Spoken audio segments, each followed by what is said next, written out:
But remember, football is what I did, it's not who I am. I'm looking forward to using the platform that you have given me to continue to serve my true purpose, changing my community for the better. Jeremiah 29:11 says, "For I know the plans I have for you, declares the Lord. Plans to prosper you and not to harm you. Plans to give you hope and a future." I'm blessed to be able to walk away from this game with most of my health, a clear mind, and a grateful heart. Can't wait to begin my next phase of my life where my heart is and never left. Baltimore, sincerely yours.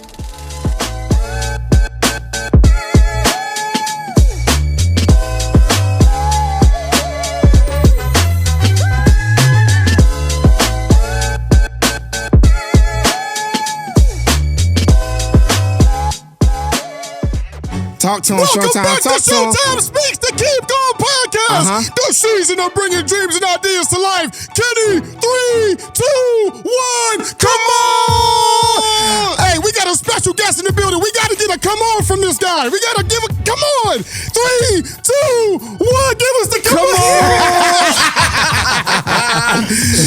on. Big shout out to the big bro, Torrey Smith in the building. Yes, I mean, sir. we hopping right into it today. We ain't waiting. We spent a long time trying to get this to happen. It almost didn't happen today, but it's here. We in the building. Kenny, what's going on? Matt, what's going on?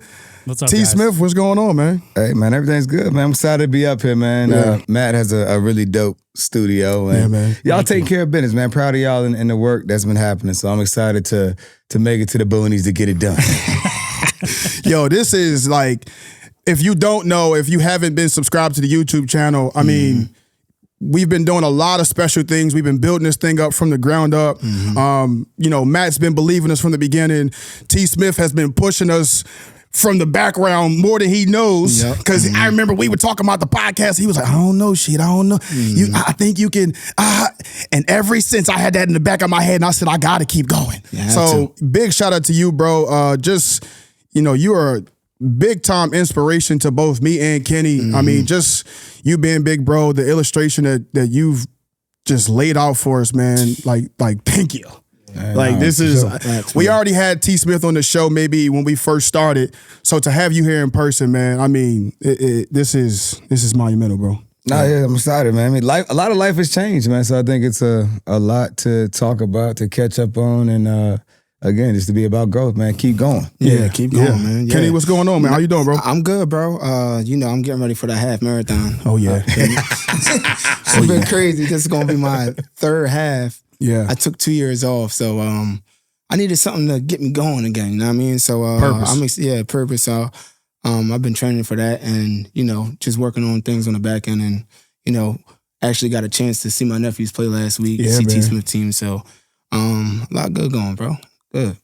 If the people don't know who you are, T. Smith, and the whole world knows who you are, who is T. Smith? This episode is brought to you by Next Level Physical Therapy, and their mission is to eliminate your pain from your deepest point. Combinations from hands-on physical therapy, functionally based exercise, and selected complementary treatments. Instrument-assisted soft tissue mobilization, dry needling to therapeutic cupping. They have locations from Jersey to Philadelphia surrounding areas. Visit their website for more information at mynextlevel.com. That is LVL.com. Man, I regular dude, man. Regular dude. Stop you know it, what I man. mean? Just trying to figure this thing called life out. Trying to figure out how to take care of his family, try to help the community, man, and try to leave a lasting impact, on this world through, planting different seeds all over the place. Yeah, man. And you're doing it, man, like aggressively. And we're going to hop into what all you've been doing. We do this this weekly check-in, for men's mental health. And I think that is very pivotal to check up on each other. So how you doing? How you feeling? Doing good, man. Busy, tired. Yeah. You know what I mean? We're doing a lot, took on a lot over the last few years just in the community. It's been a consistent thing for us to make sure that we're present, put a lot of stress on our household, right? There are a lot of things that people see that we're able to impact in a positive way, but they don't see the behind the scenes work, the tiredness, the sleep, the how trifling our house looks because we got 1,000,001 different things all over the place. But, I try to make sure I always put things into perspective that, even though you are tired, even though there is work, And you got to make sure, for sure, on my end, we got to make sure we're prioritizing home. Yeah. But also that, we understand that God put us in this position. So you can't take the responsibility lightly, and you got to be steadfast in the work. Yeah, I want to know, T. Smith, where does that come from? I mean, where does the passion of giving back come from? I know, and again, you and my sister have been a light to me, and of course my mom, because I try to give back as much as I can, but I just want to know, where does that come from? Where does the passion come from that? I mean, just knowing what it's like to not have, knowing what it's like to have a village around you, to have that support around you. So ultimately, it's just about doing what you can. I think this world would be a better place if people simply just looked out for each other, right? That doesn't mean you have to be a hero to anyone, right? But if you can help someone, you do it. If you can give and you can support someone, you do it. Whether that's time, money, love, no matter what it is. And that's kind of how I've been built. Like I always say all the time, I wouldn't be here if it wasn't for my guidance counselors, right? Yeah, man. From elementary, middle school, have a great relationship with all of them, all the way through high school, right?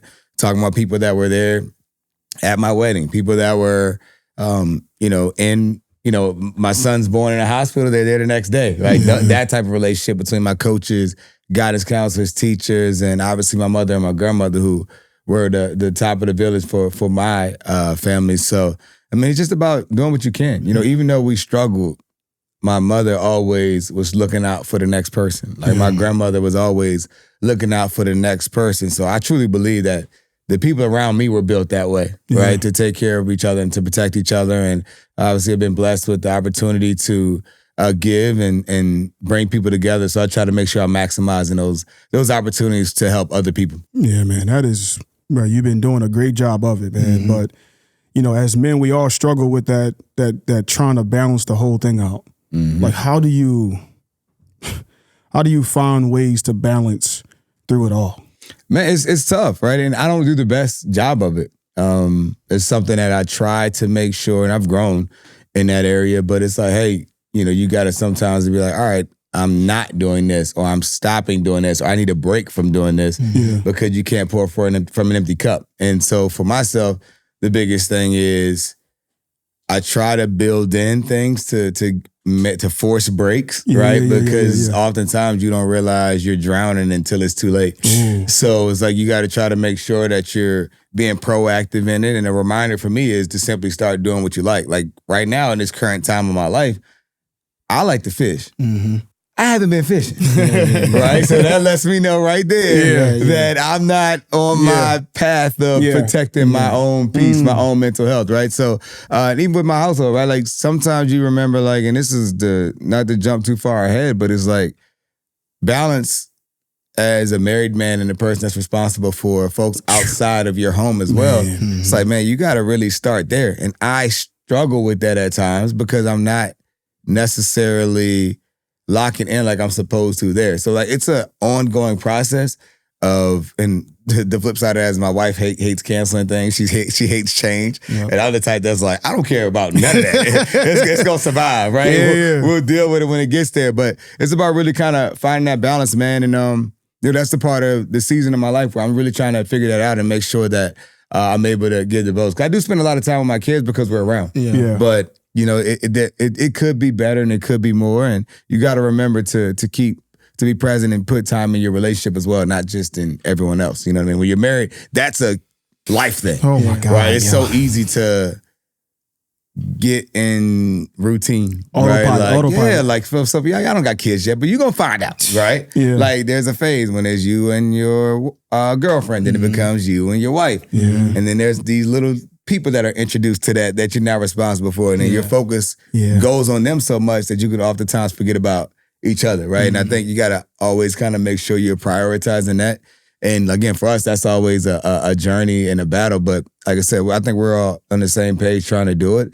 Just about being a little bit cleaner in that process. But again, it's an ongoing process. Yeah, man. Now, with all this stuff, T. Smith, do you ever feel pressure? Yes. Like, I was just about to ask that. Yeah.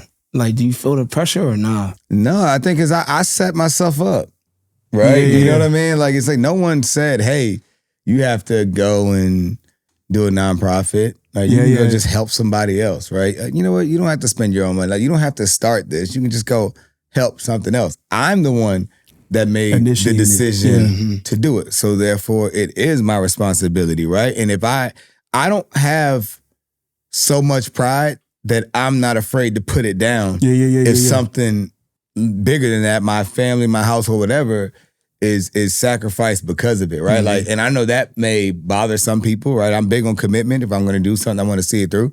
But in my life, man, there ain't no shame in me to say, "Hey, this ain't it." Yeah. Right? Like, this is not going to work for me because of capacity. Yeah. Right? And I recognize that. So again, you got to always consistently check in on it and make sure that you're locked in, and not so much so that you're abandoning what's really important. Man, yo, that everyday pressure of trying to figure out what you want to do, how you trying to organize it, putting it all together. I think that me and Kenny are in that phase of like that change in our life where I'm not going to speak for him, but that pressure is high right now, for sure. because we're in such a transitional period of trying to do this, trying to open up a facility, trying to keep the podcast going and finding new sponsors and finding all that. That pressure it weighs on you. What advice are you going to get? Like, can you give to somebody who is dealing with that pressure?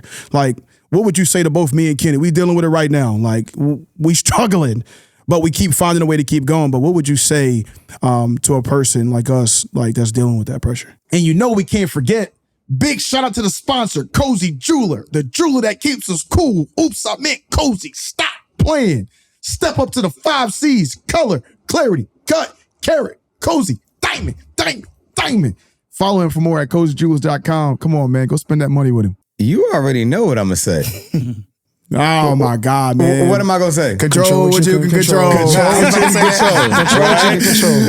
It's that simple. Like, it's something that as people, like, it's the ultimate struggle, right? Like, you spend so much time stressing about things that it's like, man, do you trust your process? Yeah. If you truly trust your process, then you know, like, hey, hopefully the fruit will show itself down the line, right? But you can't make it happen. So the stress should be, and the focus should be on the work, right? The stress is like the unknown. I get it.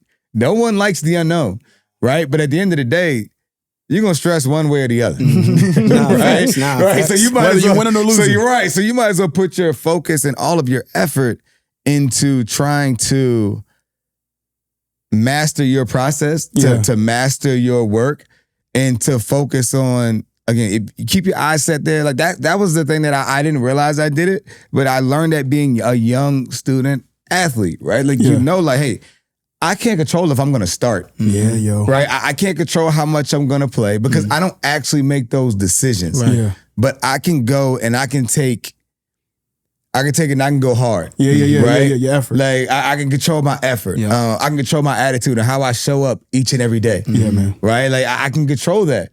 These other things, hopefully it plays into my favor. But guess what? The hard truth that some people tend to leave out is that you can control your effort. You can control your attitude. And you just may not get the results that you want. I'm telling you, man. Right? And so you just have to be able to withstand all of that. But again, I say trust your process until it seems like, hey, this isn't working and maybe I have to veer off of it, but it doesn't mean that you failed.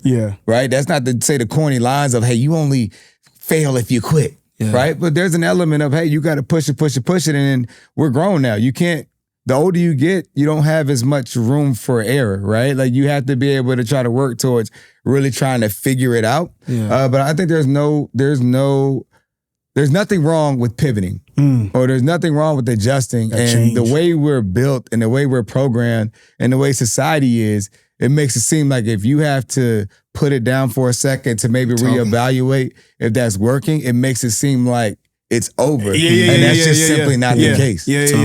And I want to know, like, he's definitely talking that talk. Where does that mindset come from, though, T. Smith? Where does like that we thinking come from? Like, when you were younger, did something happen where you went through this, you learned that, then, you know what I mean? Where does that mindset come from? I mean, it just comes from, I remember being a kid, right? Our life situation growing up. My mother was in a very abusive relationship, right? They be fighting each other. In and out of jail. We're moving all over the place. Right before I was 16, probably in over 20 different places, hotels, shelters, whatever it may be. And I learned then, like, I can't control any of this.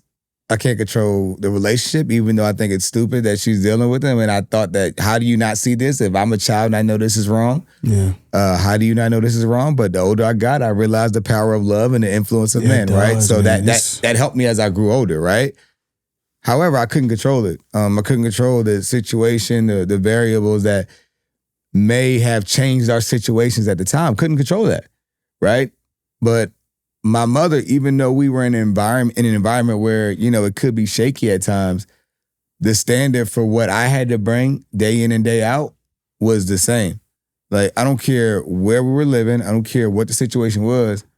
I had to be respectful at all times to my elders. I had to still be on the honor roll, right? I still had to pull my weight, whatever it was in the house. And I think my mother creating that standard for me really impacted my life. Now, the flip side of that is, all the kids I probably coach and stuff, they get the hard part of that. Because it's like, I'm straight up about it. It's like, dude, like there's a standard in the way you do things. Yeah, man. Right? And nothing comes, I always tell my son this, because my oldest son teacher, he struggles with this.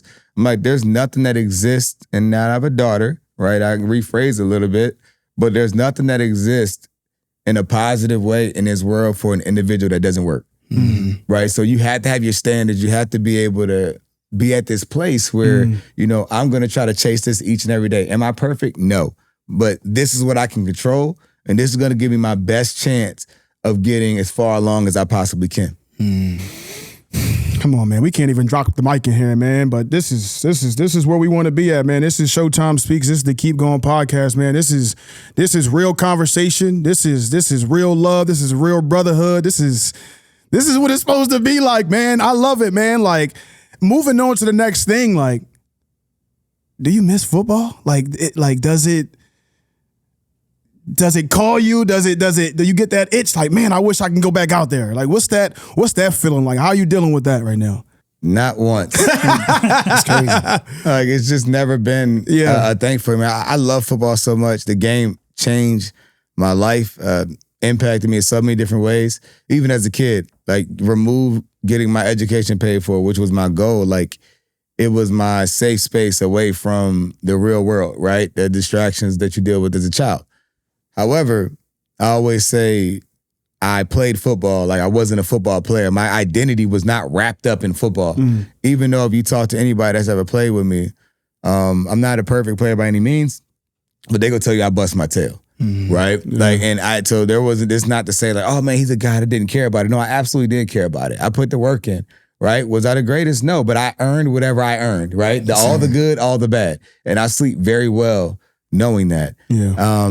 But also I have a very privileged perspective, right? I had the opportunity to go to the Ravens game, every home game, and work pregame. So I'm on the field and I get to see coaches, players, the stars, and I'm in the action. I get the opportunity to watch the game in person. I get the opportunity to come to Philly, see the Eagles in person, whether it's at practice or kicking it with Big Dom. Shout out to Dom, you know what I mean? And having the opportunity to have family, real family, on the fields and on the sideline. So I think my perspective is a little privileged. Yeah. So I wouldn't say I miss it, but I do think the rush, the pressure, I love that. You can't really replace that. You can't really replace it, but it's something that I always live life in phases. Like, people are like, oh man, did you miss high school when you went to college? No. I didn't miss high school, not 1 second. You moved on. And when I got to college and went to the league, hey man, do you miss college? No.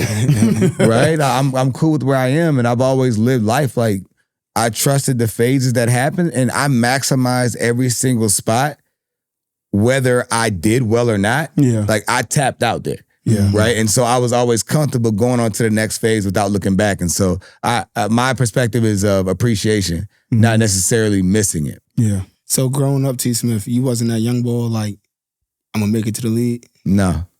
So what was your mindset? Your mindset was, I'm using this to just get a free education. Oh, for sure. Yeah. That's definitely what it was. I tell people all the time, like, I tell kids when I speak to them, I'm like, they're like, hey man, you know, do you want to go to NFL? I'm like, I think that was cool. Like, I think, I'm not going to sit here and lie. Like, as a kid, I'm sure at some point I was like, oh man, during basketball season, I'm going to the NBA during baseball season. I'm going pro in the MLB, right? I'm sure that was a thought.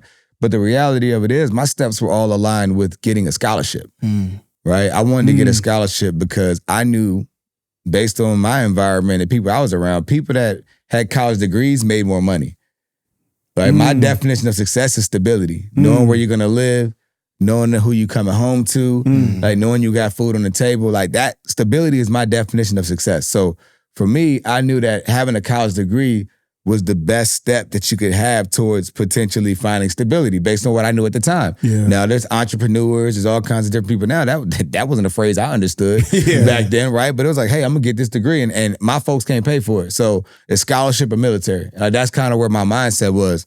So for it to work out in that way, I've never been one to look further than what the opportunity of today provides. So I didn't say, hey, I want to go pro. I think it's important to have long-term goals. But when I went to college, it's like, okay, cool. I played quarterback my whole life. Now I'm going to receiver. Okay, I want to play. All right, cool. How do I get on the field? All right, from there, okay, now I want to start. Yeah. All right, now that I'm starting, okay, I want to be all conference. All right, now that I'm all conference, now I'm going. Now, next thing you know, I'm a junior. Yeah. And you watching ESPN, you start to see your name kind of pop up a little bit. You're like, hold up. And it's like, hold on, hey, I can do this. You start to see your friends that you were Believe practicing it. with, Yeah, playing with. You're yeah. like, they're going pro. But even my mindset was still like, hey, I'm going to graduate this semester. I'm going to ball out. And then I'm going to see what can happen. And that's what happened for me to be able to leave early out of Maryland. Now, I just want to push that question to you, She. Was your mindset a little different than that? Way, Or like- way different. like way you was- different. you was already I'm a passionate dude. Yeah, I'm yeah. emotion. He is logic. He is, and that's why we be like butting heads. And I be like, nah, I'm telling you, it's going to happen like this. And he be like, no, listen, I'm going to need you to calm down. I'm going to need you to control what you can control. just like that. I'm just like, yo, chill. Like, yo, we I going to get go. all that, but Yeah. So it's kind of like, for me, it was like more like, I told one person that I wanted to go, and that person is in the room, BXA Digital. Shout out to him. Yeah. And we would fight tooth and nail. I'm going to the league. I only told that one person though. I wasn't Yeah. like I was going around the whole school like, yo, I'm trying to go to the league. I walked it. I was trying to talk it, and then Nar was like, yo, when your mouth match your play, that's when you're gonna be good. Because I'm from Philly. You know what I'm saying? Talking that talk. I'm talking crazy. And he like, yo, you ain't good enough yet. And it was like humbling, but it pissed me off enough to be like, you know what? I'm gonna work my ass off every single day to get there. Yeah. And then it still wasn't believable when I went to Del Valle. I went to a D3 Yeah, school. that's So what I'm like saying, for me, yeah. it was like, I was hoping, you know, I was wishing and I was praying. And then God sent all these different people around me to kind of like give me a hint and to say, yo, you might do it. You might be able to make it. And then that's when I started to believe that I could. And then, you know, big shout out to Greco. He just kept putting me in Putting you in, position. yeah. And he was pushing me and he was telling me this. And I was learning how to channel those emotions through those times where I was like, I always wanted to be seen, or I was looking for attention or whatever. I needed somebody to kind of hone me in and say, listen, I'm gonna need you to chill. I'm gonna need you to control what you can control. Yeah. And then God's gonna do the rest. Yeah. And then I feel like that's kind of what happened with me. So as you know, to answer my own question about missing the game and being around it, I kind of agree with you on the standpoint of, you know, I've been, you know, lucky enough to still be around the game too.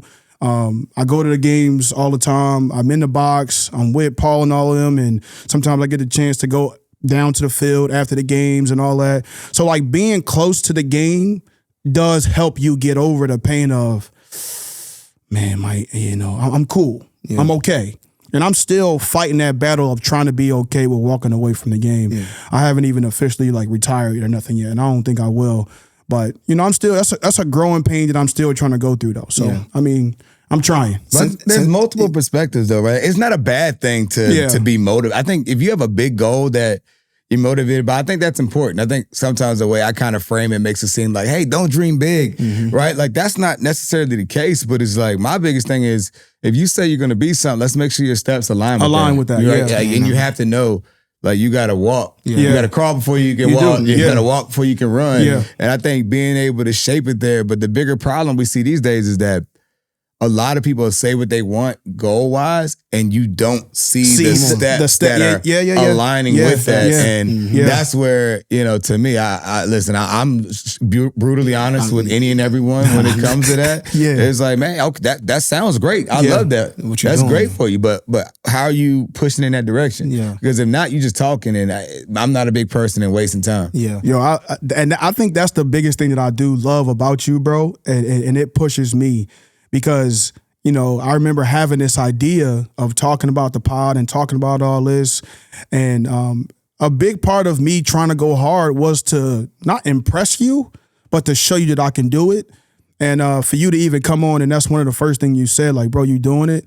Man, that, like, it hit, because, like, I put so much work into this for it to be what it is, and the relationships and the love and the conversations and the structure and the editing and this and that. And it just, like, it means a lot when you say what you say, man, because, you have this aura about you that really pushes people to another level. And, that's why you're a coach and you lead in the way you lead. Yeah.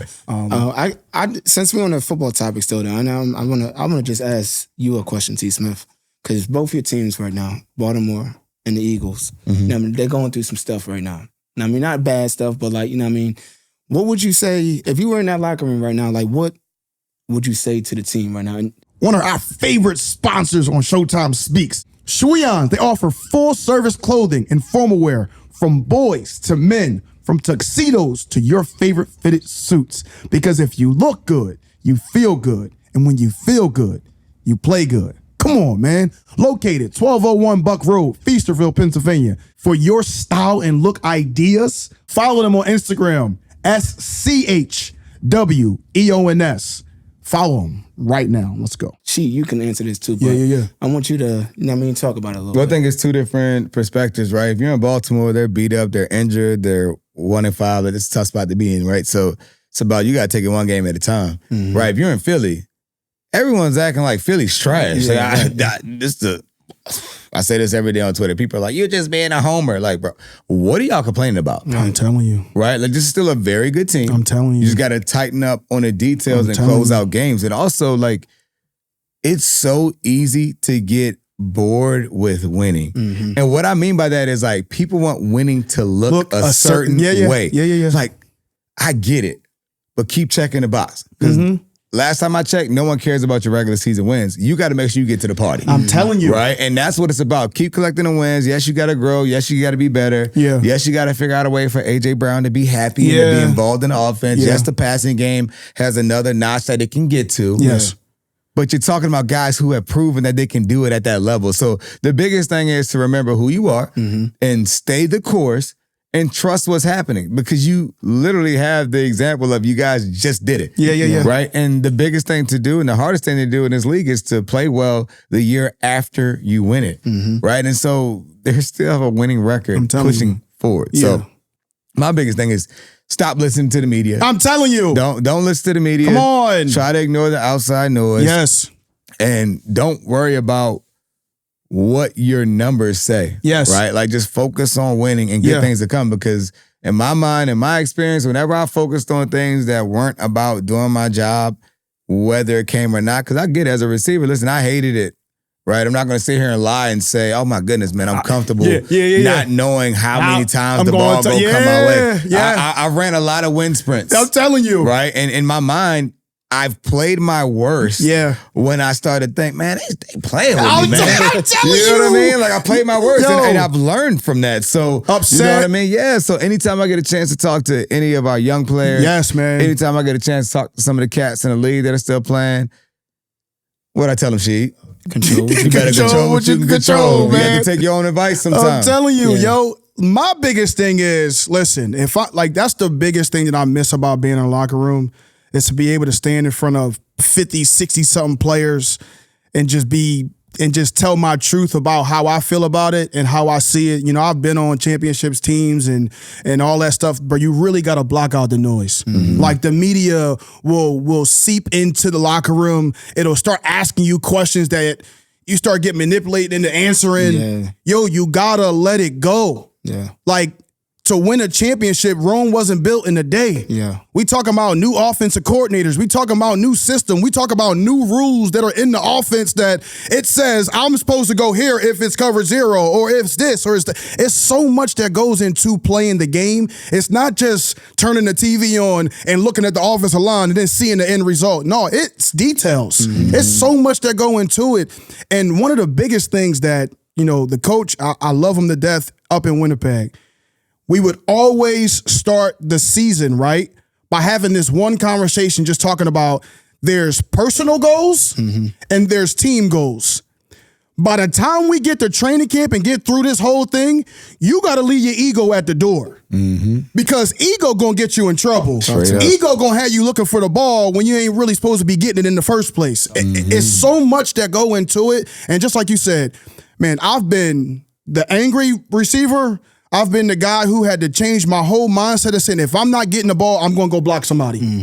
And that's what you got to start doing to get through those growing pains of new offense, new this, new that, the media. Like, go take it out on a run play.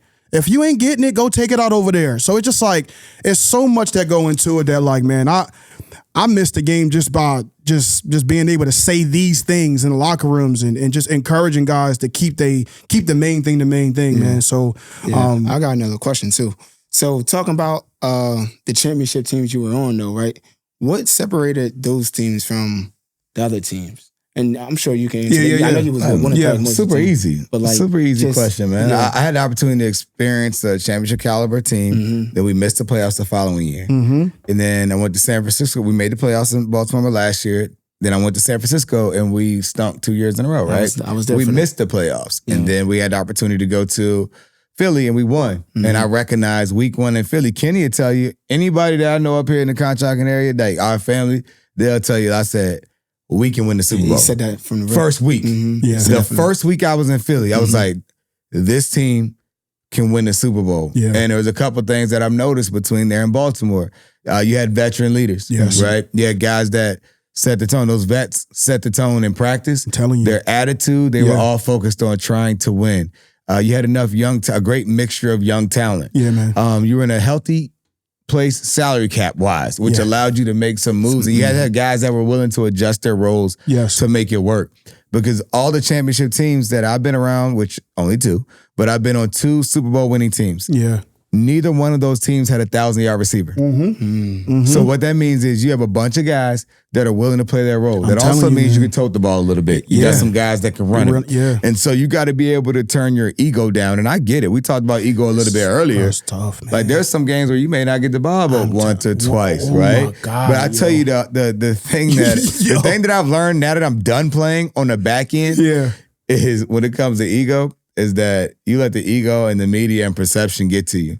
Because the media and the fans, if you don't get the ball or your fantasy numbers aren't right or they parlay ain't hitting, boy, they'll make you feel like you a bum. You know what I mean? I'm telling you. So it's like you got to make sure like you're not feeding that. And I get it. I truly get it, but you got to remember, they don't know how the offense works.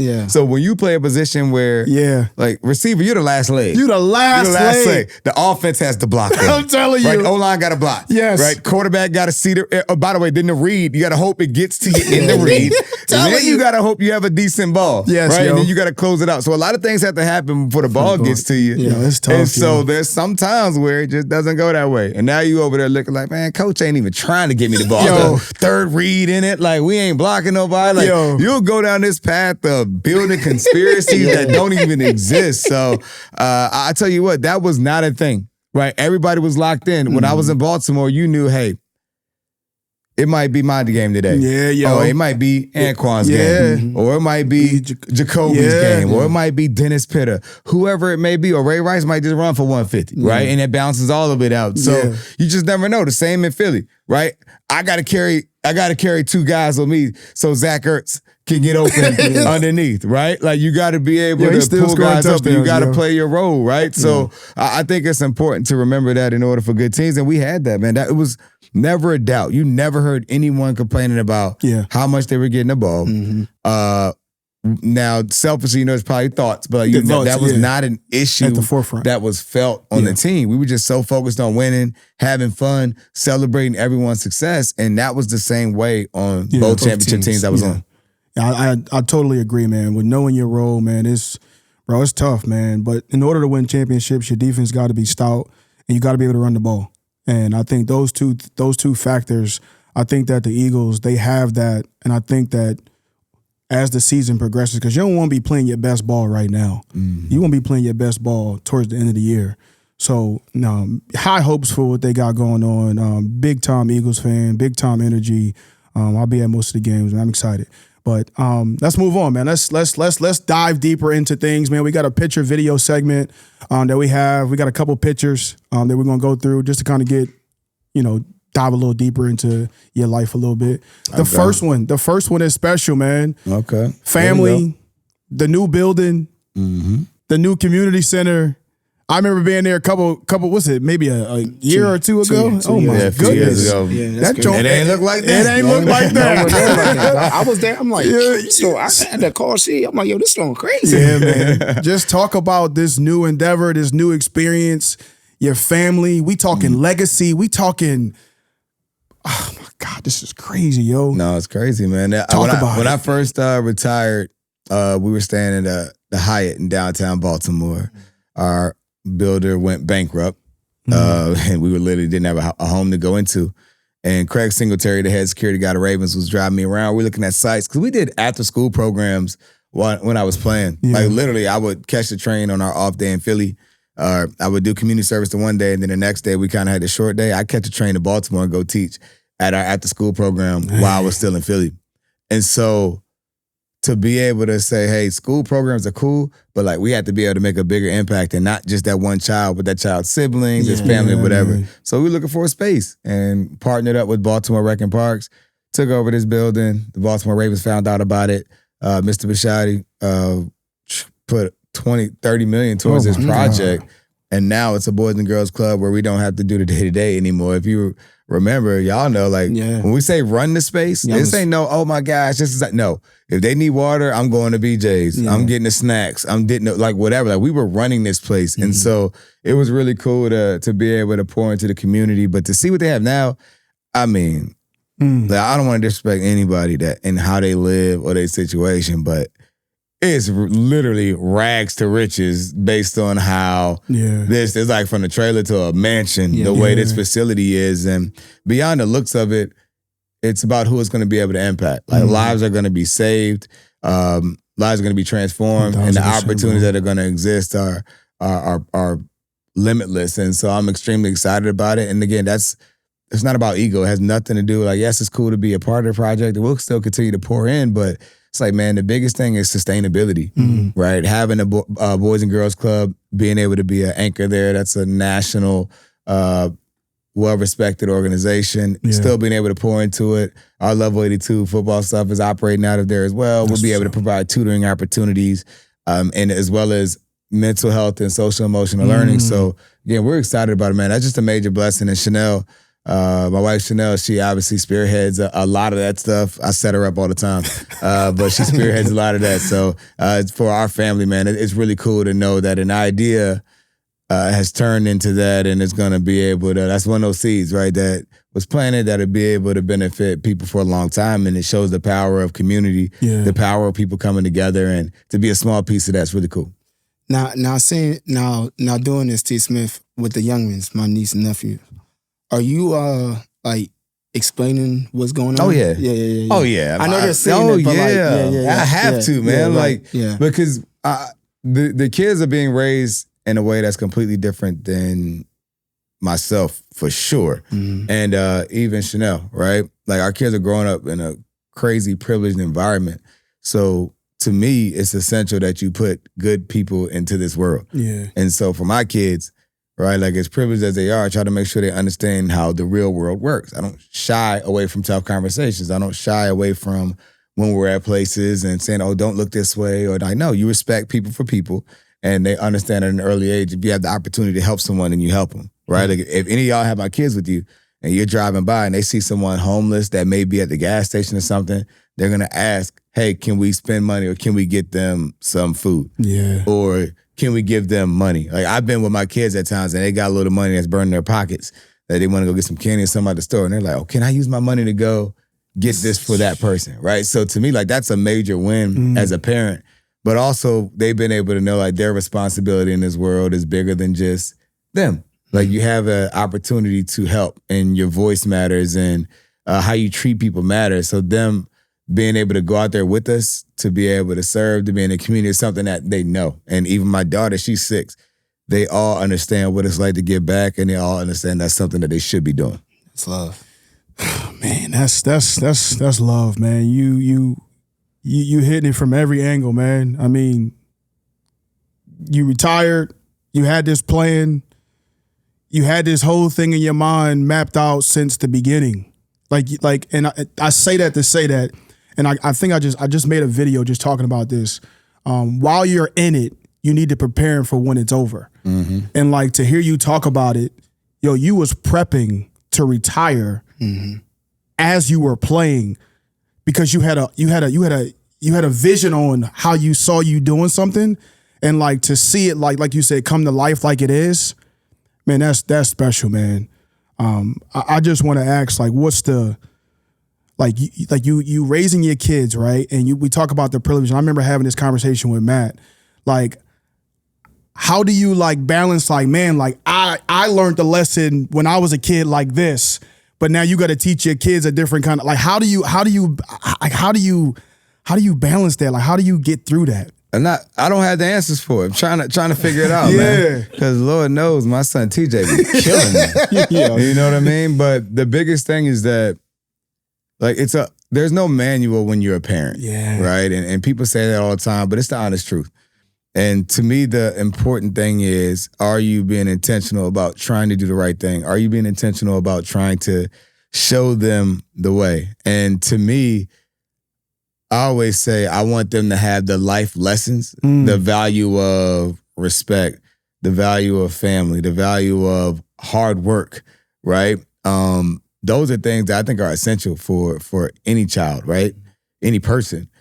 If you can get those values without the trauma, right? I think that's the biggest thing for me to try to do. Now, as a parent that is tough on his kids, sometimes I am the trauma. so I'm trying that's what I'm saying. So I'm trying to find a balance of being better for them, right? I get what you mean. You know what I mean? But it's like, and instead I'm learning, right? I'm not gonna sit here and tell you that I have it all figured out because I don't. Yeah. But I'm trying to make sure like there are certain things that are non-negotiable in our household, right? Like, I know people say, don't say this, man. There's no such thing as a lazy child. I don't care what you say. Kids are lazy. Yeah. Kids can be lazy. Yeah, and they say, well, maybe they're not motivated. I don't care what it is. If you're not doing something and you're capable of doing it, you're lazy. I don't care what you say. Mm-hmm. And so to me, I think it's important to know that no matter what you do, I tell my kids, I don't care if it's playing an instrument. I don't care if it's drawing. I don't care what it is. No matter what you do, you're going to go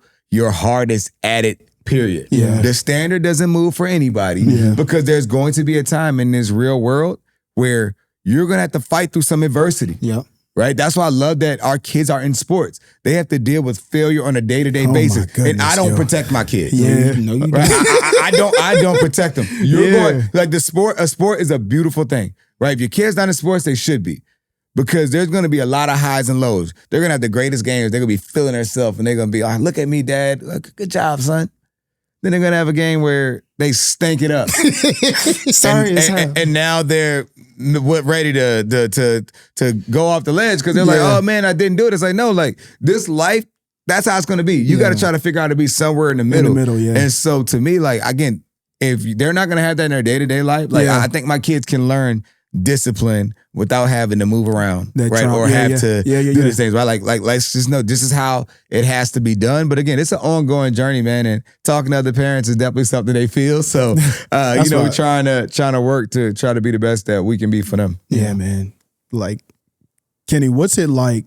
I'm gonna direct this to you, Kenny. What's it like seeing all this? Like your nephew, your big bro, your sister. Like, what's it like seeing all this, man? Bro, it's a blessing, bro. Like. I remember I stayed with them during COVID, and it was crazy, bro. Like, as in, like, one, again, you talk about trying to teach young boys how to work hard, because you know I'm the workout boy, bro. One thing I'm gonna do every time we lining it up 1-on-1, you doing everything. Yeah. But I do remember this one instant. It was me and TJ every day. We was just playing basketball every single day. I made him. You had to do 100 makes every single day. And some days he didn't feel like doing it, but like it was them little times right there where it was just like, look, bro, no matter if you feel like doing it or not, if you want to get better at something, you got to do it every day. Yeah. And it was cool to see that and just, build that relationship with him. And then, my Coco, She got a different shit. Like, it's, bro, I'm soft. I'm soft. He's soft too for Coco, bro. But like Coco, bro, she light up everybody's world. But one thing that got me last weekend was my young boy Cam. Yeah, man. And I'm not going to say Cam was like overlooked or nothing like that, but my young boy Cam, bro. Yeah, yo. He on some shit. I saw it. I saw him break like 3, 4, 5 bro, tackles. he on some, you know what I mean? And it's like, it's good to see because like, I would come to the games and, you know, Cam used to play like flag, but TJ was always, I'm always TJ and Lean, you know what I mean?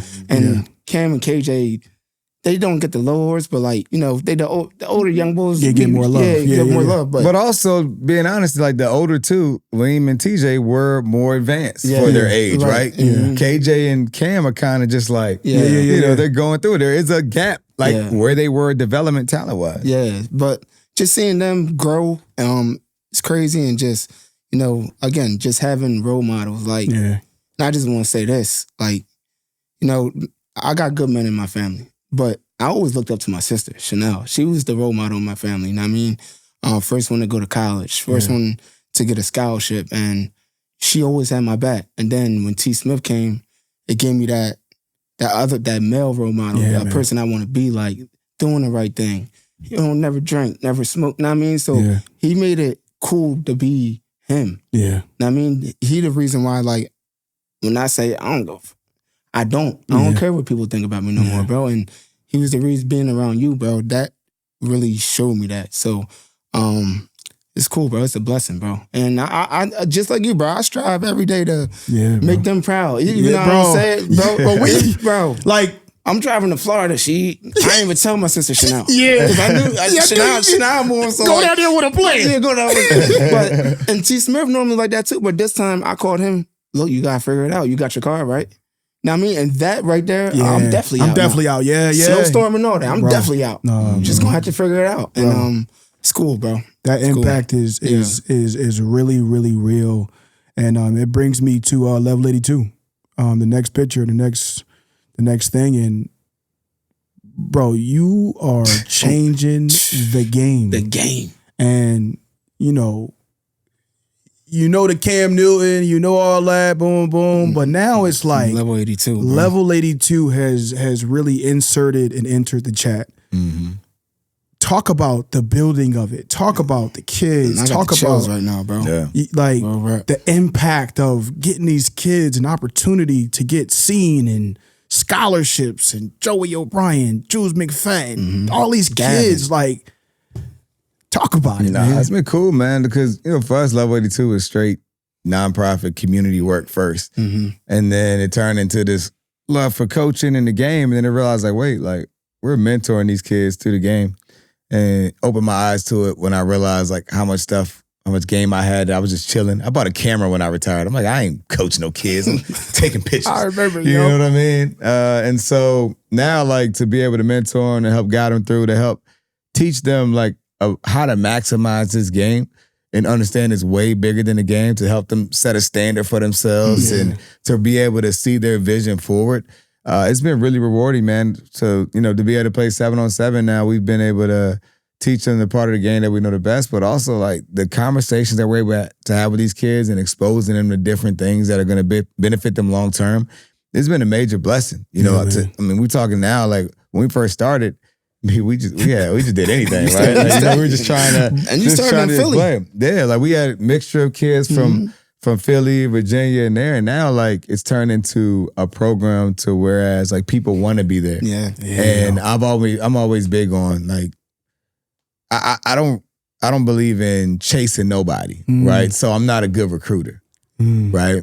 The people that want to be there are going to be there, right? And again, they're saying that out loud, that's because of my traumas, right? My past traumas. Like, I don't chase nobody. Like, if you're supposed to be in my life, you're supposed to be there. And I feel that same way with kids and coaching, right? Like, if you're going to be there, you should be there. And so I give my heart and soul to these kids. Our other coaches in the program give their heart and soul to these kids. And to watch them grow and develop, I'm hard on them. They'll tell you all the time, like, man, I seen it. They're like, man, Coach Torrey is. And I'm like, listen, if you let me know when I tell you something that's wrong, I might get on, you might not like my tone. Yeah. Right? And the fact that I don't let you deviate from this standard, right? But if you can let me know when you're wrong based on where I know you want to go, let me know. You are right. And some of my favorite calls are hearing from them now that we have kids that are college age now. We have guys at D1 schools, which is crazy. And they're like, man, you're right. You know what I mean? Like you know, like the coaches are demanding. I'm like, and I always remind the older ones, these dudes making money now. I'm telling you. So I tell the older ones, I'm like, y'all think I'm hard on you? I'm like, I'm hard on y'all and I'm spending my money to hang with y'all. Yeah. Imagine if my kids had to depend on you Yeah. for me to eat. Yeah. For them to eat. I'm like, there's a different mindset there. And I'm like, also like the expectations are higher. So while I'm on you about, hey, you can't play around in this class or you can't be a clown because you think you're the coolest dude in the school or you're not going to play out here. I'm like, when you get to college, it's going to be the same thing, but worse. Yeah. Right? Like, so it's like, yo, you have to understand, you have to stand up for yourself, but also how you treat people matters. Understanding what your platform is, understanding your voice, understanding being a good teammate, being a good leader. Yeah. Like you're building better people. Football is going to end one day. Yes. And that's the one thing that with our kids, like we're able to discuss that with them. Yeah, man. So that like everyone's going to, every Aware of athlete it. Man. generally struggles with their transition, I'm telling right? you, man. There's going to be some kind of a phase that may be an issue for them.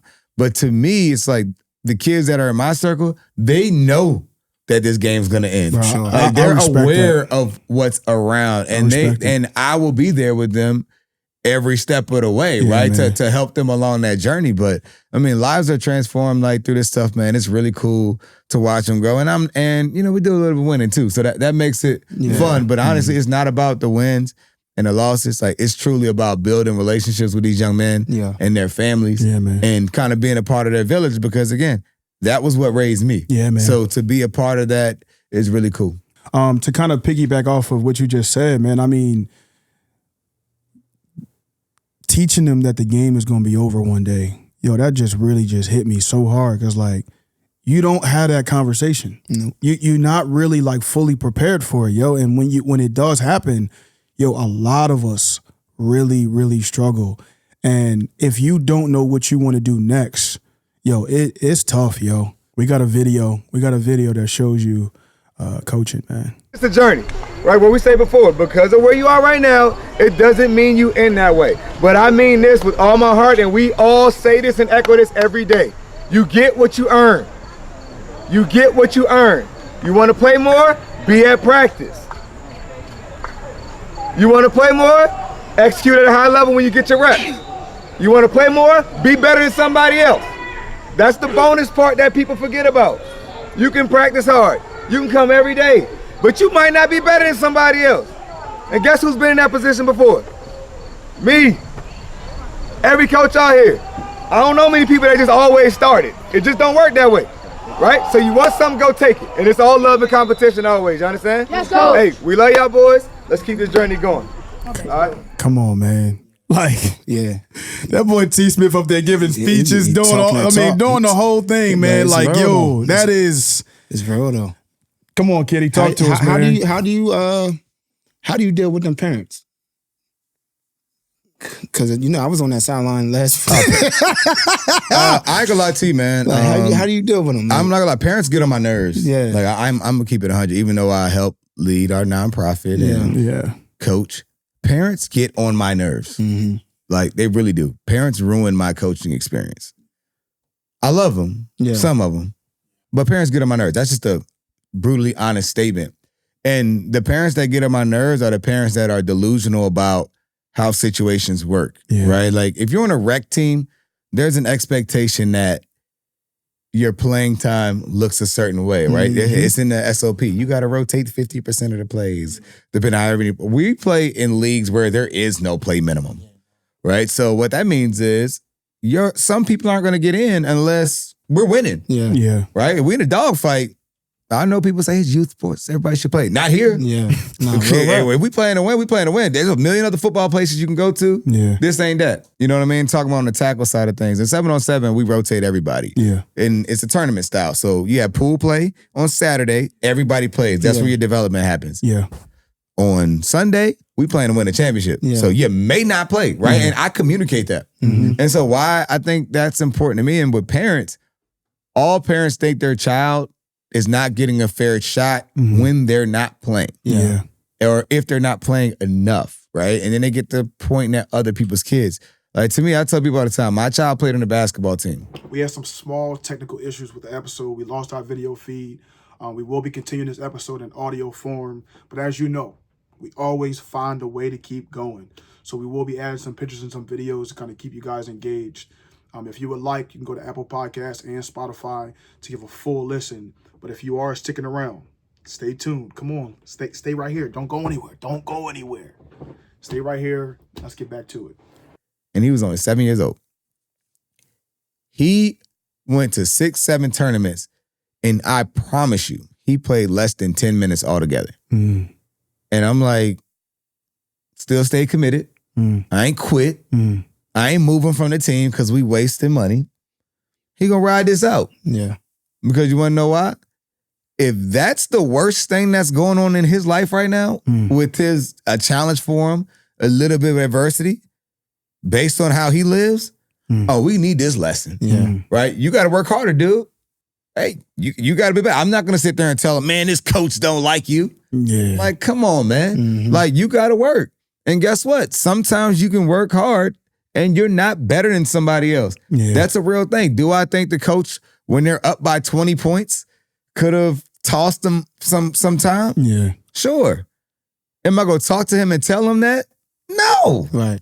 Because he's the coach. Yeah. Yeah. Like, I think people got to, as parents, be comfortable letting the coach coach. Now, if you want to ask for clarity, Yeah. I truly believe in transparency. I think all coaches, Should be. if a player's not playing, you should be able to tell the parent exactly why he's not I was playing. gonna ask that. But also, you should be able to help give the parents a plan as to what they need to do to get better. Yeah. Okay.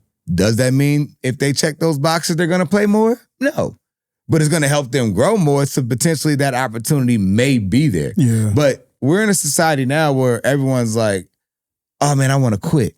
And kids, oh, man, I'm not getting playing time. I want to quit. Or I want to hit the transfer portal.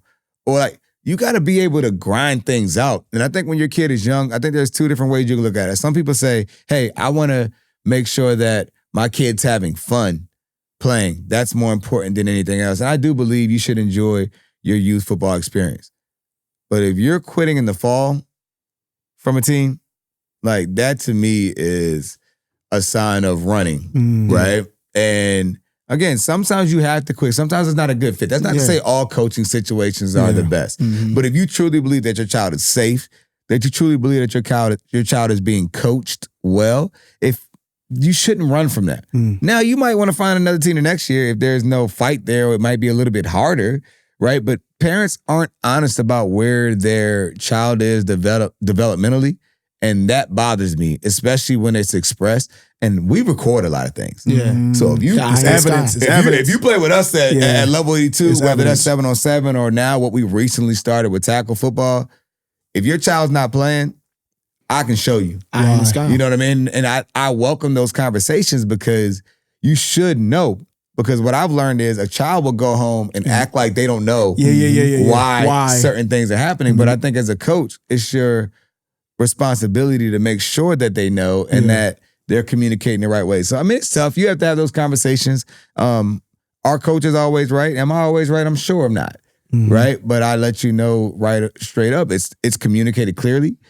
We have high expectations out of effort. And the biggest thing is effort, right? I know this sounds like the competitive thing. What I'm talking about primarily is your effort and your attitude. If you want to have a hard time with me as your coach, be lazy. Your life gonna be miserable. That sport will not be fun for you. You understand? And if you want to have a hard time as a player that plays for me, have a bad attitude. And you let me know if I'm pressing on your child about these things, let me know how that's gonna benefit them in life by being lazy or having a bad attitude and the ability to not be a good teammate or the ability to not be coachable. If you believe that's great for your child, that's on you. But I promise you, anybody in our village, that's just simply not acceptable because we know what it looks like for men and women out here who are lazy. Yeah, man. They're entitled. Yeah. They think the world owes them stuff. Yeah, man. It's never their fault. Yeah. Accountability is an issue. Talk to 'em. Those are all things that we fight against, right? And then your attitude. If you can't be coachable, right? How are you going to be able to be someone that's going to be employed one day? 1000%. How are you going to be a boss if you can't listen to feedback, Ooh. right? How are you going to be just anything if you don't have the ability to deal with things when it's not perfect? That none of us as adults live a life where things are perfect. So to me, that's why I love sports. And again, I get pressed on all the time by my wife and other people who are like, oh, you can be a little bit softer with them at times. I say you can. No, I mean, That's why we have multiple coaches. no, 1000%. Right? That's why we have other parents. If I'm delivering a message, and sometimes there's different environments for different tones and how you express it. Yeah. But the standard and what we're trying to accomplish is the same. And so I believe in having a different range of people. But if you want someone that's going to baby your child, I ain't the one. don't look this way. Talk to us, Straight up, don't look this way. Well, I want to talk about this, T. Smith. Talk about coaching TJ. Like, how do you separate Coach T. Smith and dad? Oh, that's the toughest thing I've had to learn. I've been terrible for years with separating the two early on. I had to learn how to do it. I was truly dad with the camera starting out, but it's really hard for me, and I've learned to back off in certain areas, and I've also learned to lean in more because the standard for him is higher, right? I do understand the bias that people have with their child and coaching, right? But I don't believe in daddy ball. So one thing about me, if you coach or you've been around me, I'll kick any and everybody's child off the field if their effort or their attitude isn't in check, right? And that includes my own. And I have a higher standard for him. There's been plenty of times people will tell you TJ's a pretty solid football player for his age. TJ has spent many 7-on-7 tournaments on that pine, right? He'll ride that bench like it belong to him. I don't care because it's bigger than football, right? I don't care how talented you are. People are like, oh, you don't care about winning and losing? Like, nah, I don't.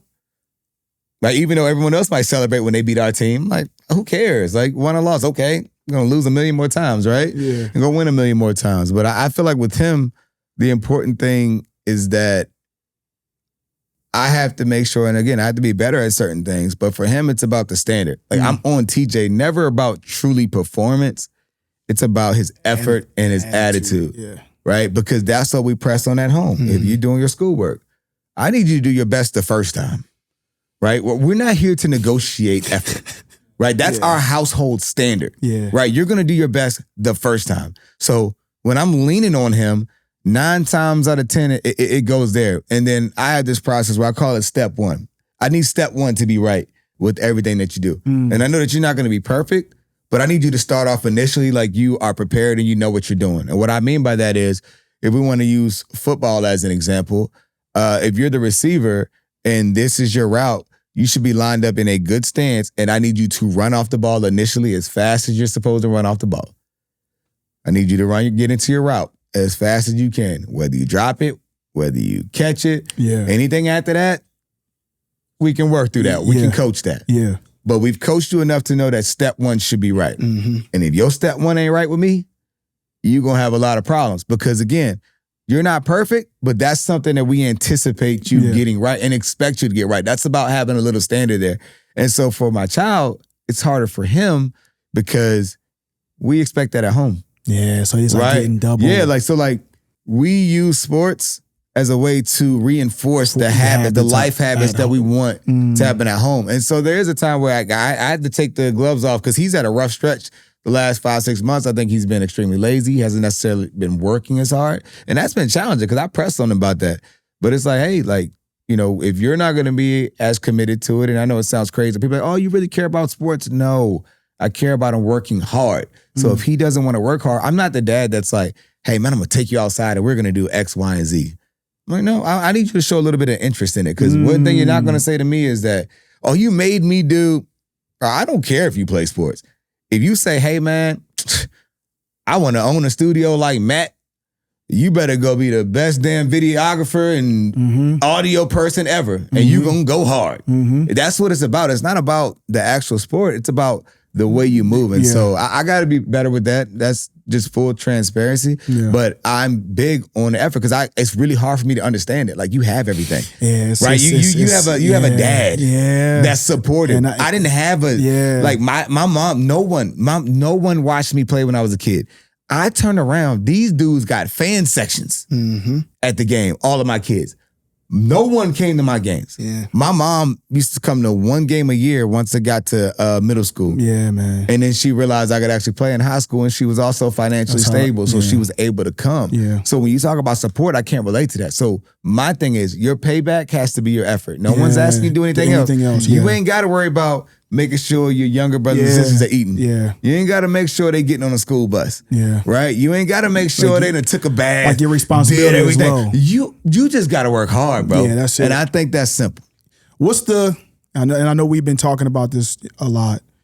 What's the ceiling? You know, we looking at, Deion Sanders. You're looking at the Sanders. You're looking at all that. What? I mean, we got level 82. We got this. We got that. Is the ceiling to coach all the way to college to pro? Like, what's that look like? For me to coach them? I'm just saying in general. I'm just saying in general. Shit, I ain't gonna lie to you, man. I turn down jobs every year. I know you do. To coach at a higher level. Yeah. I really could do it, right? I could coach at the NFL 1000%. Level or college tomorrow. Yeah. And I choose to be here with you football parents that think I don't know anything. Right? Like that I don't know what I'm doing because it's not at the higher level. So it's like I'm out there. It's more purposeful to be where I am with the kids, providing a safe space, working, learning. I don't have it all figured out. Like I have some great men around me that are helping me along this journey, and I trust them with that. But I feel like I'm where I'm supposed to be. Yeah, me and she was talking about if you end up coaching high school, Y'all I'm coming on the staff. They're great. Imagine all three of us on one team coaching. I'm coming on that staff. Nah, I'm putting that on record right now. I'm coming on that staff if you go coach high school. But we be arguing in the back. Look. Yo, that'd be a crazy scene. But that's how it's supposed to be. It's funny you mentioned arguing. Why are you going to argue? You don't want to talk about the best. You want to go straight to argument. But I think it's important to note, like what you said is, I don't think people realize that coaching staffs challenge each other. Yo, I'm telling you. They push each other and they challenge each other. I think people operate from the form of like, oh man, it's a dictatorship and they just respect everything. No. Hey, you called this play? I don't like this. Hey, Kenny, why is he in the game? Yeah, right? Like you're supposed to push and press on these things, and I think that's important. I think it's really cool. But yeah, y'all have it on record. So listen, if it happens, I'm picking up the phone. I know the podcast taking off. Pick up the phone because I'm there. I'm there. Yo, that would be absolutely crazy. Relentless, keep going. Level 82. That'd be.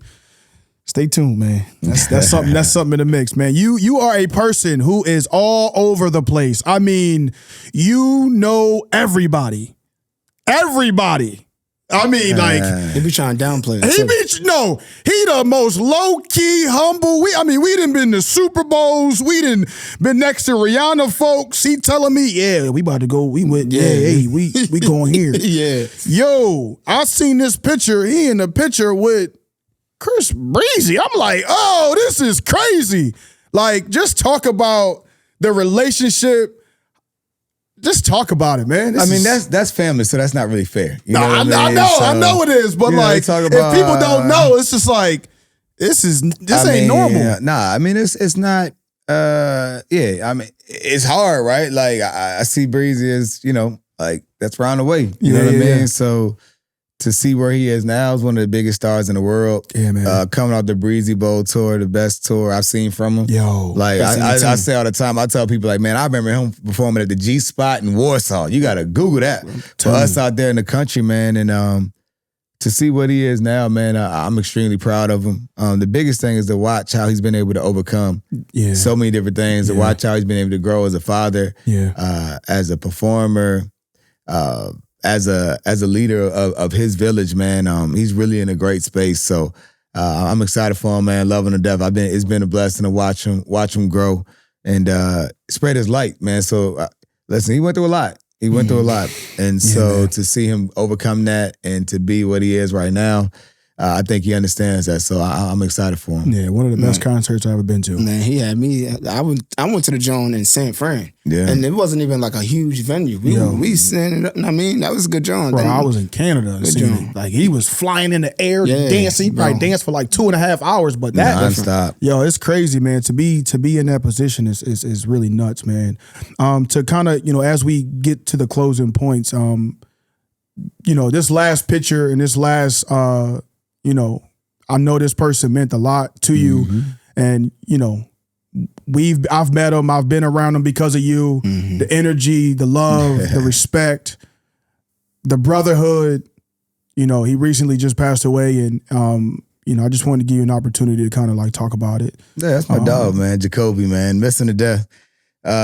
He's a good dude, man. You play this game, and people become family members. I think people underestimate the value of being on a team, especially when you get to a higher level. Like, it starts even when you're younger, but really when you get to college and when you get to the league. Yeah, man. If you notice, you really connect with people that you went to college with more than people that you grew up with. 1,000%. And the difference is that when you were younger, for the most part, besides Sandbox, it's you're in school together and then you play together. Where when you're an adult, a young adult, and you get to college, like, you're learning and having different life experiences at a different rate. So like you're connecting at a time where you're developing, trying to figure out what you want to go into. And then when you get to the pros, like, you spend the majority of your time, more time with your teammates than your family. To have a brother come in like Jacoby and Anquan, and even Lee Evans the year before that, it's a big deal. To lose them is that young is tough. Yeah.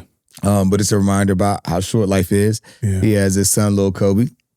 That's not my dog. He's a part of our village. Told him we already had him. So, always communicate with him, tapping in with him. But, it's like, man, I lost my blood brother, early on when I was in the league, about 22 years old, maybe. So to be able to see like Jacoby passing that way is tough, because that was a person that helped me get through actually losing my blood brother. And to lose him definitely hurt. That's the first person that my kids had a relationship with that passed away. So that was a little tough. I mean, talking about calling anytime TJ did something, the clown, and say, "Oh, you be way better than you." You know what I mean? But it's tough, man. But I think it's a good and important reminder to cherish the time with the people that you love, and to make sure you spend time talking about those memories. Like, you can't let them die. Yeah, man. Because I know for sure there's been times where you just kind of just take it for granted. Like, anytime somebody crosses my mind, I just hit them up. Yes, like, hey, like, we ain't getting no younger now. Like, I just hit him up. Like, hey, thinking about you. Hope all is well. And so for Jacoby, we used to tap in all the time. But I think just, it's a big reminder for me to make sure that your people are all right, because there was no signs, like, no one anticipated this. So it's one of them just reminders to tighten up. Yeah, definitely can relate to, just trying to, I said it last week, just wanting to be better with family, kind of connecting more. And, I'm definitely, glad to have you in here, man. You, like I said, man, you've been a huge inspiration in my life, have pushed me. And I just want to publicly say how much I appreciate you and I love you, bro. Because appreciate it. Love y'all too, man. Like, this is what we want to do, man. And this is how we want to, how we want to speak on it and how we want to build off of it, man. Before we even end, we always got to end with the keep going segment, basically describing the time just recently on how you've been feeling and like something that you had to really like find a way to keep going through in these past few years. Just talk about it, man. Man, my whole life is keep going, man. Yeah. Now, I'd mention it since you've been talking about, and we've spent a lot of time talking about it, I think the sports stuff. Yeah. I think it's so easy to, and not for me so much, but I think it's easy to be so frustrated with people that it's easy to make you want to stop. Right? Like, when I'm dealing with parents, and I mean, you kind of alluded to the earlier, like, dude, I'm out here dealing with parents complaining about their child or if I care about them, when I'm spending a lot of my own personal money, a lot of time to be able to benefit their kid. But because things may not go the way they wanted to, now it's a question of, do you care? Do you know? What's your knowledge, right? Like, it's like, dude, I don't have to deal with that, right? So I can go somewhere else, but then it's like, well, then you leave the people that you were that you sought out to help. So, right, you got to be able to divide the frustrations, right? The things that may get on your nerves, and remember why you're doing certain things. And that's something that I've always had to do my entire life. You got to remember why you're doing things, right? There's going to be times always where you got to pull yourself out of things. I'm not saying this has been that deep, because I'm not gonna lie, when it comes to people, I'm like, all right, man. Bye. You know what I mean? Like, we're gonna stay locked in here. But to be completely honest, like, there's always phases in your life where you're like, man, like, where you may not see the light, where it may not be thriving the way you want it to, and you just got to keep on pushing. Because, I mean, you're either going to stay still in the dark, or you're going to try to find your way and fight to the light.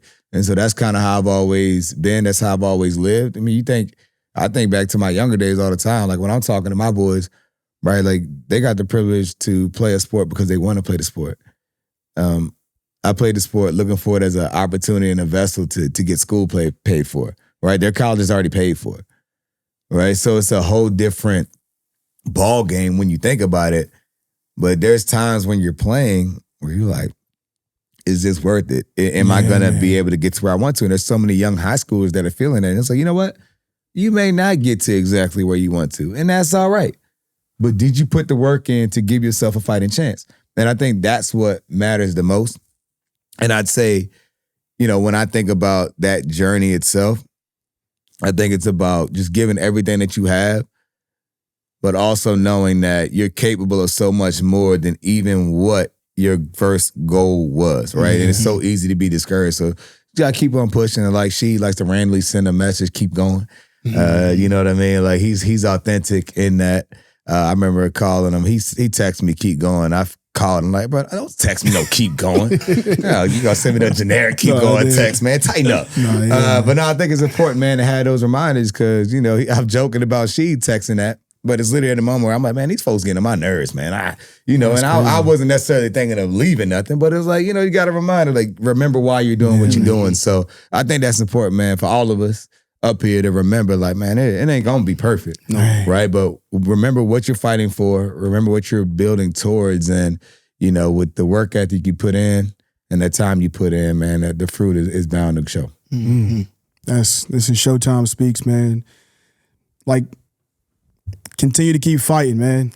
Continue to keep staying on your path, your journey. At some point, send a keep going to somebody. You might just help them out. I love you guys. This is extremely special. You know, our brother, our friend, our role model, a person who we really strongly care about, blessing the platform, just extremely grateful and thankful. Continue to walk on this journey with us, y'all, and you already know it's always going to be Showtime Speaks. What's the matter with you? There is no tomorrow. There is no tomorrow.